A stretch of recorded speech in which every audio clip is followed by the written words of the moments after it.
नमस्ते भैया बहनों। कक्षा 10वीं की हिंदी की इस घंटी में आप सभी का स्वागत। इससे पहले हम लोग सूर्य के पद को पढ़े थे। आप लोगों ने उसका प्रश्न उत्तर भी बना के भेजा, बहुत अच्छा लगा। उसके बाद हमने आपको व्याकरण की घंटी में रस पढ़ाया था, उसका भी प्रश्न उत्तर आप लोगों ने बना के भेजा, बहुत अच्छी बात। इसी तरह आप लोग यदि सक्रिय रहेंगे तो मैं भी सक्रिय रहूँगा। आप लोग जितना सक्रिय रखेंगे मुझे, मैं उतना ही सक्रिय रहूँगा। आचार्य जी अपने छात्र के द्वारा ही सक्रिय रहते हैं। आप जितना सक्रिय रहेंगे, आचार्य जी भी उतने ही सक्रिय रहेंगे। ठीक है भैया बहनों। तो आज हम लोग पढ़ेंगे राम लक्ष्मण परशुराम संवाद। तो यह जो है कि तुलसीदास जी के रामचरितमानस के बाल कांड से लिया गया प्रसंग है। पहले हम लोग तुलसीदास जी के विषय में कुछ समझ ले। तुलसीदास जी क्या थे? तो तुलसीदास जी का जन्म 1532 ईस्वी में उत्तर प्रदेश के बांद्रा जिला के राजपुर गांव में हुआ माना जाता है। रामचरितमानस, कवितावली, गीतावली, दोहावली, कृष्ण गीतावली, विनय पत्रिका, ये सब उनकी मुख्य रचनाएं हैं। कवितावली, कृष्ण गीतावली, विनय पत्रिका, ये सभी वे ब्रजभाषा में लिखे हैं। जबकि रामचरितमानस का जो है कि रचना उन्होंने अवधि में किया है। रामचरितमानस में जो उन्होंने विधाओं का संकलन किया है, उन विधाओं में मुख्य है चौपाई, छंद। चौपाई मुख्य है और बीच बीच में वे दोहा, सोरठा, हरिगीत का आदि छंदों का भी समावेश किए। चौपाई तो आप जैसे जानते हैं, कहूँ सकी अस को, आप पढ़े हैं अपने क्या कहते हैं वंदना पुस्तक में। यहाँ राम लक्ष्मण ही निहारी, बोले वचन मनुज अवतारी अनुसारी, ये सब पढ़े हैं, याद किए। कहूँ सकी अस को तनुधारी, जो न मोहि यह रूप निहारी, पढ़े हैं। और अभी आगे हम लोग पढ़ेंगे भी। दोहा भी आप लोग ने पढ़े हैं। तो इसमें अभी हम देखेंगे आगे इसमें और क्या है। तो इस तरह तुलसीदास जी का जो है कि हिंदी साहित्य में बड़ा महत्वपूर्ण स्थान है। ऐसा माना जाता है कि उनकी मृत्यु 1627 ईस्वी में काशी में हो गई। यह जो प्रसंग है, इस प्रसंग में लक्ष्मण की वीर रस से सनी व्यंग उक्तियां और व्यंजना शैली की सरस अभिव्यक्ति हुई है। ठीक है, आज देखते हैं आगे। भैया बहनों, जीवन में क्रोध भी करना भी एक महत्वपूर्ण चीज है। कभी कभी हमें क्रोध भी करना चाहिए। क्रोध की जरूरत बराबर पड़ती है। यदि क्रोध न हो तो मनुष्य दूसरे के द्वारा पहुंचाए जाने वाले बहुत से कष्टों की चिर निवृत्ति का उपाय ही नहीं कर सकेगा। जो बार बार कोई आपको प्रताड़ित कर रहा है, बार बार आपको कष्ट पहुंचा रहा है, तो यदि क्रोध न आए तो आप उसकी निवृत्ति नहीं कर पाएंगे। इसलिए जीवन में क्रोध का भी होना आवश्यक है, लेकिन वह क्रोध क्या हो तो सार्थक हो। जैसे आचार्य रामचंद्र शुक्ल जी का यह कथन इस बात की पुष्टि करता है कि क्रोध हमेशा नकारात्मक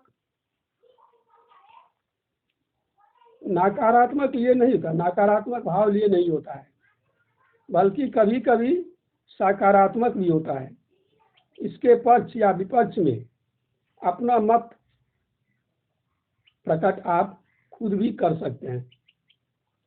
यदि परशुराम जी जितने क्रोधित होकर के आते हैं, अगर लक्ष्मण भी क्रोधित नहीं होता तो वहाँ क्या होता, सत्य का प्रकाश नहीं होता और परशुराम जी अपना मनमाना कर जाते। इसलिए यहाँ राम लक्ष्मण का जो क्रोध है वह भी उचित ही है। तो विशेषता यह है कि लक्ष्मण के क्रोध के साथ साथ लक्ष्मण का जो क्रोध है वह व्यंग पूर्वक है, उसमें बहुत भारी व्यंग है। हम लोग अभी पढ़ के इसको देखते हैं।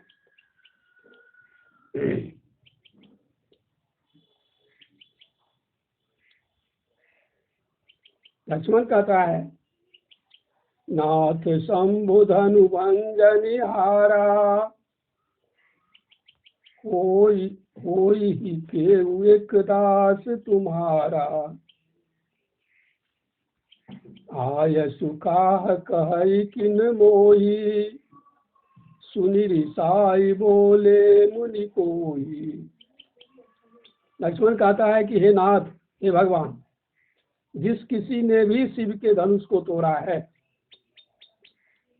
वह आपका ही कोई भक्त होगा। आपके भक्त के सिवा और उस धनुष को कौन तोड़ सकता है? क्या है? शंभु धनु, शंभु का धनु संबंध तत्पुरुष है। कहता कि भंजनिहारा, तोड़ने वाला। शिव के धनुष को जिस किसी ने भी तोड़ा वह आपका ही दास होगा, दूसरा उसे कोई तोड़ ही नहीं सकता है। इसलिए आय सुका कह किन मोही,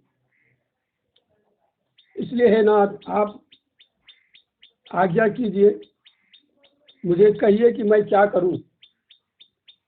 मैं आपका दास, आप शिव धनुष को तोड़ दिया, अब बोलिए कि आप हमें क्या करते, हम क्या करें।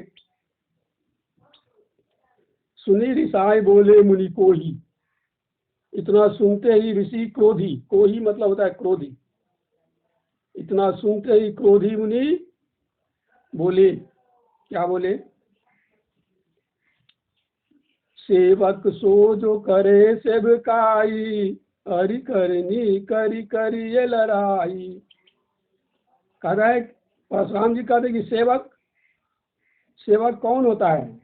सेवक वह होता है जो सेवकाई करे, जो सेवक का कार्य करे। लेकिन तुम तो हरि करनी करी करी ये लड़ाई, हरि मतलब होता है शत्रु, हरि करनी, हरि की करनी, हरि का काम, यहाँ संबंध तत्पुरुष है। तुम तो हरि का काम किया, शत्रु का काम करके लड़ाई किया, लड़ाई कर रहे हो। तुम सेवक के काम कर क्या, कहाँ किया तुमने? सेवकाई है कहाँ कि मैं तुम्हें अपना सेवक मानूं? सुनहु राम जय शिव धनु तोरा, सहस बाहु सम सोरी पुमोरा। परशुराम जी कहते हे राम सुनो, जिस किसी ने भी शिव के धनुष को तोड़ा वह मेरा सहस्त्रबाहु के समान दुश्मन है। सहस्त्रबाहु कौन थे, इसके विषय में भी आप लोग जान लीजिए। सहस्त्रबाहु कीर्तिवीर्य सहस्त्रबाहु इसका असली नाम था। परशुराम जी के पिता थे जमदग्नि, उनके पास में एक गाय थी जो सर्वफलदायिनी थी, उससे जो कुछ भी इच्छा किया जाता था वो दे देती थी। इसलिए एक बार सहस्त्रबाहु उनके कुटी पर आए और जबरदस्ती उनकी गाय को उनसे छीन के चले गए। इस पर परशुराम जी को बड़ा क्रोध हुआ और वे जाके उस सहस्त्रबाहु को मार दिए, उसका वध कर दिए। तो वही परशुराम जी कहते कि वो जो जिस किसी ने शिव धनुष को तोड़ा है वह मेरा सहस्त्रबाहु के समान शत्रु है, दुश्मन है। सो बिलगाऊ बिहाई समाजा, न तो मारे जई है सब राजा। कहता है कि वह, इसलिए वह जो कोई किसी ने शिव के धनुष को तोड़ा है वह सभा से बाहर आ जाए, मेरे पास आ जाए, नहीं तो सभी यहाँ सभी राजा मारे जाएंगे, मैं सभी राजा का वध कर दूंगा। सुनी मुनि बचन लखन मुस्काने, बोले परशु धराई अब माने। बहु धनु ही तोरी लरिकाई, कबहु न असिरिस किन्न गुसाई। लक्ष्मण जी मुस्कुराने लगे। परशुराम जी के क्रोध को देख के लक्ष्मण जी मुस्कुराने लगे और कहते हैं, सुनी मुनि वचन लखन मुस्काने। मुनि की बात को सुनकर लखन हंसने लगे और बोले, परशु धरा ही अब माने। कहता है कि हे ऋषिवर, ये मुनि, आप तो ये परशु जो है कि व्यर्थ के रखे हुए हैं। आप तो मुंह की जो आपकी जो वाणी है वही जो है कि मारने का काम कर रहा है। आप तो ये परशु व्यर्थ के ही धारण किए हुए हैं। आप ये फरसा तो बेकार ही लिए हुए हैं। आप जब वाणी से ही प्रहार कर रहे हैं, ये फरसा आप क्यों रखे हुए हैं? इसे आप दिखाने के लिए रखे हुए हैं। वैसे बहु धनु ही तोड़ी लड़काई, मैंने बचपन में बहुत से धनुषों को तोड़ा है। कबहु न असी ऋषि की निगुसाई, कभी आप इस तरह गुस्साए नहीं। लेकिन आज क्या बात है कि आप इस धनुष को तोड़ने से आप इतने क्रोधित हो गए हैं। यही धनु पर ममता के ही हेतु, सुनि रिसाई कह भृगुकुल केतु। लक्ष्मण कहते हैं कि हे मुनिवर, इस धनुष पे आपको इतनी ममता क्यों है? हम बचपन में बहुत से धनुषों को तोड़ा, लेकिन आपको गुस्सा नहीं आया, आप क्रोध नहीं किए। लेकिन आज इस धनुष को तोड़ने से आपको इतना क्रोध क्यों आ रहा है? सुनि रिसाई कह भृगुकुल केतु। इतना सुनते ही भृगुकुल केतु, भृगुकुल से केतु, भृगुकुल का केतु षष्ठी तत्पुरुष है, संबंध तत्पुरुष। भृगुकुल का केतु अर्थात परशुराम क्रोधित होकर के बोले। लक्ष्मण की ये बात सुन के परशुराम जी क्रोधित होकर के बोले। क्या बोले? रे नृप बालक काल वश, बोलत तो ही न संहार। धनु ही सम त्रिपुरारी धनु, विदित सकल संसार। भैया अभी जो हम पहले पढ़े वो चौपाई थी। अभी जो हम पढ़े हैं रे नृप बालक कालवश, ये दोहा है। तो तुलसीदास जी चौपाई के बाद जो है कि दोहा का समावेश किए हैं और सोरठा का भी समावेश किया है। सोरठा भी आप लोग जानते ही होंगे। और आगे संग में आएगा तो वो भी बताएंगे, जैसे आप लोग पढ़े हैं। प्रभु प्रलाप सुनि कान, विकल भय बानर निकर। आई गए हनुमान, जो करुणा मह धीर रसा। पढ़े, ये सोरठा है। तो यहाँ पर कहता है रे नृप बालक कालवश, बोलत नहीं संहार। कहता है कि ए नृप के बालक, ए राजकुमार। नृप बालक, नृपस्य बालक, नृप का पुत्र, नृप का बालक, संबंध तत्पुरुष है। कहता है रे राजकुमार, तुम काल के वशीभूत होकर संभाल के नहीं बोल रहे हो, ठीक से नहीं बोल रहे हो। तुम्हारे ऊपर काल मंडरा रहा है, तुम्हारे ऊपर मृत्यु मंडरा रही है। धनु ही सम त्रिपुरारी धनु, विदित सकल संसार। ये जो धनु था ये त्रिपुरारी का धनु, शिव का धनुष। ये धनुष जो है कि संपूर्ण संसार में क्या कहते हैं कि विदित है। धनु ही सम त्रिपुरारी धनु। यह धनुष जो था वह त्रिपुरारी के धनुष के समान था।